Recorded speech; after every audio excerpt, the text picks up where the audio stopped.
Tenali town పరిధిలో Tenali 3 town police వారు మన సిఐ సాంబశివరావు గారు ఎస్ అనిల్ అనే ఒక రౌడీ షీటర్ నా ముందు ప్రొడ్యూస్ చేశారు.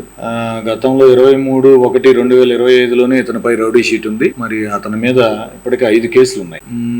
తర్వాత ఈ కేసులు పరంగా చూస్తే ఇతను హ్యాబిచువల్ అఫెండర్ లాగా ఉండడంతో ఇతన్ని నా ముందు ఆగస్ట్ 22న ప్రొడ్యూస్ చేశారు. నా ముందు 1 year ఎటువంటి వివాదాల్లోకి పోకుండా ఉంటానని చెప్పేసి దగ్గర బైండ్ ఓవర్ అయ్యాడు 2 lakhs రూపీస్. మరి అతని హ్యాబిట్ అయితే మార్చుకోలేదు. తీరా చూస్తే మొన్న మళ్ళీ మే 25న మళ్ళీ ఇంకో ఎఫ్ఐఆర్ నమోదైంది 97/2026 3 టౌన్ పరిధిలో అండర్ సెక్షన్ 329, 324, 351 రెడ్ విత్ 3 అనే బిఎన్ఎస్ సెక్షన్ ప్రకారం 23 సెక్షన్ అది ఆ యాక్ట్ ప్రకారం కేసు నమోదైంది.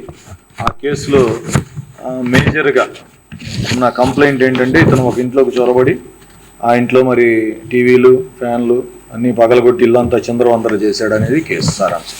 ఈ పోలీసు వారు కేసు ఇన్వెస్టిగేషన్ చేసి మరి ఎఫ్ఐఆర్ వేశారు.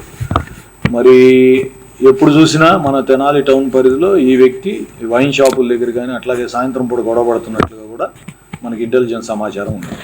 సరే ఈరోజు నా ముందు ప్రొడ్యూస్ చేయడంతో అడిగాం అసలు ఎట్లాంటి కేసుల్లో ఏం చేస్తాడు ఇతనంటే టాపీ పని చేసుకుంటానని చెప్తున్నాడు. కానీ సాయంత్రం అయితే ప్రజా జీవనానికి శాంతి భద్రతలకి విఘాతం కలిగిస్తున్నట్లుగా కూడా మా దగ్గర ఇంటెల్ ఉంది. సో దీని విషయంలో అతనికి 1 week సమయం ఇచ్చాం. ఈ 1 week సమయంలో అతను బైండ్ ఓవర్ అయిన 2 lakhs రూపీస్ అమౌంట్ గవర్నమెంట్కి పే చేయాల్సి ఉంది. ఆర్ఎల్స్ ఒకవేళ అలా జరగకపోతే శాంతి భద్రతలను కాపాడే క్రమంలో పోలీసు వారితో కలిసి మరి ఇట్లాంటి రౌడీ షీటర్ల మీద చట్టపరమైన చర్యలు తీసుకుంటాం.